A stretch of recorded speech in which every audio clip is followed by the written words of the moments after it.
नमस्कार dear students, very very good morning to everybody. स्वागत है आप सभी का एक बार फिर से एसएससी अड्डा 24/7 पर। मेरा नाम है नवदीप सिंह और जैसा कि आप जानते हैं आज हम लोग चर्चा करने वाले हैं भारत और यूएई। यूएई के मिनिस्टर ने, यूएई के एक मंत्री ने खुले शब्दों में भारतीय फॉरेन पॉलिसी की तारीफ की है और कहा है कि भारतीय फॉरेन पॉलिसी हम दुनिया भर में, आप एक एग्जाम्पल के तौर पर देखते हैं, श्री जयशंकर जी की स्पीच को मैं सुनता हूं और जयशंकर जी की स्पीच को सुनते हुए मैं भारत की इस बोल्ड फॉरेन पॉलिसी का बहुत बड़ा समर्थक हूं। तो आइए इंडिया और यूएई के इस रिश्तों पर बात की जाए और साथ ही साथ जाना जाए कि क्या भारत और यूएई के रिश्ते आगे चल करके किस नए आयाम पर पहुंचने वाले हैं। सबसे पहले चर्चा जब हम करना शुरू करते हैं तो आप सभी जानते हैं कि यूनाइटेड अरब एमिरेट्स यानी कि इस्लामिक देशों के समूह में एक अकेला यूएई सबसे ज़्यादा लिबरल देशों में से एक है और सबसे ज़्यादा लिबरल होने के साथ साथ यूएई में मंदिर, यूएई में चर्च, यूएई में और सभी धार्मिक संस्थानों के या सभी धार्मिक मान्यताओं के लोगों के अपने अपने संस्थान बने हुए हैं। यूएई अपने आप में एक अलग पहचान स्थापित करना चाहता है और ये पहचान स्थापित करने के लिए यूएई चाहता है कि उसके भारत के साथ रिश्ते सुधरें, जो कि अगर रिलीजन के रूप में भी देखा जाए तो हिंदू मेजॉरिटी कंट्री है। हिंदू मेजॉरिटी कंट्री के साथ यूएई के रिश्ते अच्छे होते हुए साथ ही साथ भारत जैसे बड़े मार्केट को यूएई का एक अच्छा बड़ा समर्थन मिलते हुए ये अपने आप में एक बड़ी बात हो जाती है कि भारत आगे चल करके अपने संबंधों को एक नई दिशा और नई दशा की ओर ले जा पाएगा। यहाँ पर आप तस्वीर देख पा रहे हैं प्रधानमंत्री मोदी और इसके साथ साथ बिन जायद अल नाहियान साहब की, जो कि यूएई के प्रमुख हैं और इस समय पर आपको पता है कि वहाँ के मंत्रियों से जो बयान भारत की फॉरेन पॉलिसी को लेकर के आ रहे हैं वो नो डाउट बहुत अच्छे रहे हैं। एक बार एक नॉर्मल सी चर्चा कर ली जाए कि यूएई और भारत के क्या संबंध रहे, तो यूएई और भारत के संबंधों की एक रिवैम्पिंग शुरुआत 2015 से, जब प्राइम मिनिस्टर नरेंद्र मोदी ने यूएई विजिट किया। कोई भी इंडियन प्राइम मिनिस्टर 34 वर्षों में पहली बार यूएई पहुंचा और 2015 में यूएई पहुंचने के बाद प्रधानमंत्री मोदी का बड़ा भव्य स्वागत किया गया। फरवरी 2016 में his highness Sheikh Mohammed bin Zayed अल नाहियान, जो कि क्राउन प्रिंस है अबू धाबी के और डिप्टी सुप्रीम कमांडर भी हैं यूएई के आर्म्ड फोर्सेस के, वो इंडिया विजिट करने के लिए आए।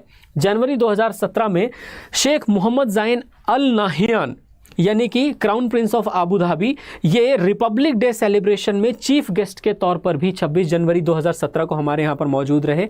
उसके बाद फरवरी 2018 में प्राइम मिनिस्टर नरेंद्र मोदी ने एक विजिट और यूएई की।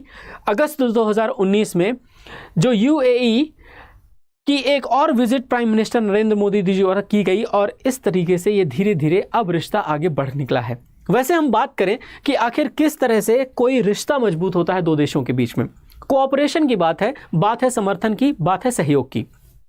समर्थन और सहयोग हमेशा यूएई का भारत को मिलता रहा है। यूएई ने यह भी कहा है कि हम आने वाले समय में लगभग $500 बिलियन आकर के भारत में इन्वेस्ट करेंगे और हालांकि इसका समयकाल काफ़ी लंबा है, लेकिन $500 बिलियन का इन्वेस्टमेंट भारत की तरफ आना भी यूएई की तरफ से अपने आप में एक बहुत बड़ा इन्वेस्टमेंट है, जिससे हमारा इंफ्रास्ट्रक्चर बूस्ट होगा। हमारे यहाँ पर सड़कें, हमारे यहाँ पर पावर, इलेक्ट्रिसिटी और बहुत सारे मैन्युफैक्चरिंग यूनिट्स आएंगे, जिससे हमारी जीडीपी में और ज़्यादा इजाफा भी होगा। ये एक बहुत बड़ी घोषणा है जो यूएई द्वारा की गई थी और इस समय पर हाल ही में इंडिया और यूएई के ऊपर ये एक आर्टिकल है, 2 नेशंस 1 मिशन। अगर हम लोग बात करते हैं भारत और यूएई के संबंधों की, तो सेंचुरीज यानी सेंचुरीज काफ़ी पहले से यूएई, जो कि कभी फारस का भाग हुआ करता था, और यहाँ पर यूएई की जब हम लोग बात करते हैं तो फारस यानी कि हम लोग पर्शिया की भी बात करते हैं। यूएई जो कि कभी पर्शिया का भाग हुआ करता था, वो आज चाहता है कि भारत के साथ उसके रिश्ते उसी प्रकार से हों जिस प्रकार से कभी भारत के फारस के साथ हुआ करते थे।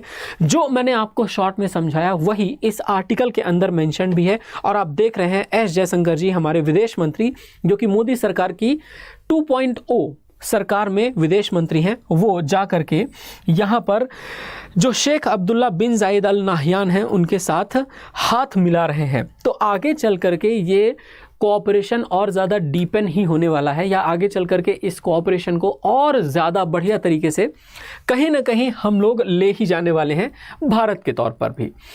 अगर हम बात करते हैं भारत और इस समय पर यूनाइटेड अरब एमिरेट्स के साथ डील की। तो भारत और यूनाइटेड अरब एमिरेट्स के साथ जब आप डील को देखना शुरू करते हैं तो कैसे डील आपको समझ में आती है। देखिए, भारत और यूनाइटेड अरब एमिरेट्स की बात की जाए, virtual summit PM Narendra Modi और Abu Dhabi crown prince Sheikh Mohammed bin Zayed Al Nahyan के बीच हुई थी। चलिए, ये तो है ही, ये क्विक डील की बात हम लोग करते हैं।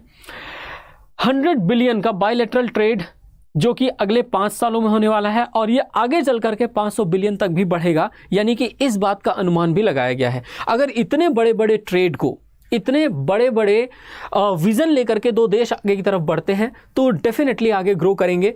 एरियाज ऑफ फोकस क्या किए गए हैं, क्विक डील क्या रखी गई है।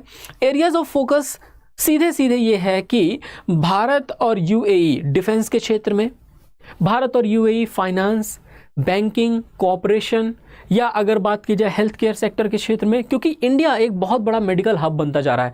आजकल एक नया टर्मिनोलॉजी मेडिकल टूरिज्म के तहत भारत बहुत सारे मेडिकल टूरिस्ट रिसीव कर रहा है जो कि अपने इलाज के लिए सुदूर देशों से भारत में आते हैं और भारत में सस्ता इलाज करते हैं।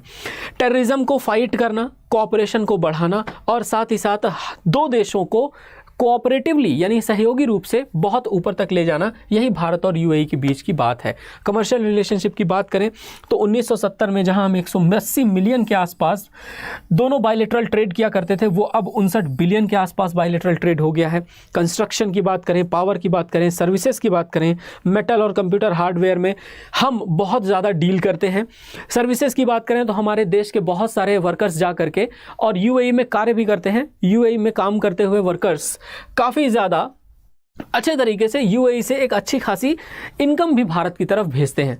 यहीं पर आप देख सकते हैं कि धीरे धीरे हम लोगों ने यूएई की तरफ से क्या मंगवाया है और हमारा यूएई की तरफ क्या गया है। अगर हम लोग बात करते हैं यूएई की तरफ, तो यूएई की तरफ हम April, clothing accessories, ship, boat और फ्लोटिंग स्ट्रक्चर्स, एयरक्राफ्ट वगैरह भेजते हैं। और जो हम यूएई से मंगवाते हैं वो यूएई में देखें तो सबसे पहले मिनरल फ्यूल और ऑयल ही है, और मिनरल फ्यूल ऑयल के साथ साथ एल्यूमिनियम, आयरन और स्टील भी मंगवाते हैं। तो ये एक्सपोर्ट और इंपोर्ट की बात हुई, जहां पर निर्यात और आयात भारत के इन संबंधों को और बेहतर करेगा।